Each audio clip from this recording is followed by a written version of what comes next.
ভাই, দেশে থাকতে কখনোই বুঝিনি যে আসলে গরম কি জিনিস। এই বিদেশে না আসলে বুঝতে পারতাম না যে আসলে গরম কি জিনিস।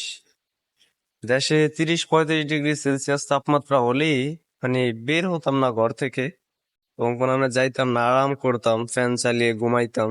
আর এখন 40-50 ডিগ্রি সেলসিয়াস তাপমাত্রার ভিতরও আমরা কাজ করতে পারি। মানে বুঝতেই তো পারছেন যে আসলে বিদেশটা কতটা কঠিন। বাস্তবতা বড়ই কঠিন। এটা কোনো সাধারণ জায়গা না। মিডল ইস্টের একটাই সমস্যা, যেটা হচ্ছে গরম।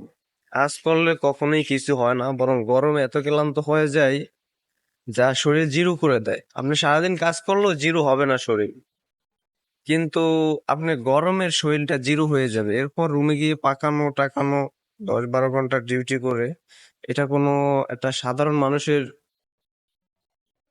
খুব কষ্ট হয়ে যায়। মানে এত কষ্ট বিদেশ যদি জানতাম কখনই বিদেশ আসতাম না।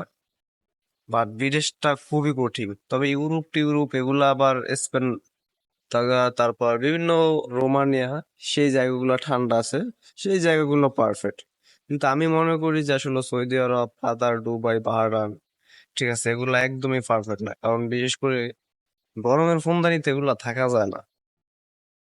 শুধু শুধু দাঁড়ায় থাকলে একটা মানুষ অসুস্থ হয়ে যায়। তো কেউ বিদেশের নাম নিন না, নিলে ভালো ভালো জায়গায় যাওয়ার চেষ্টা করবেন।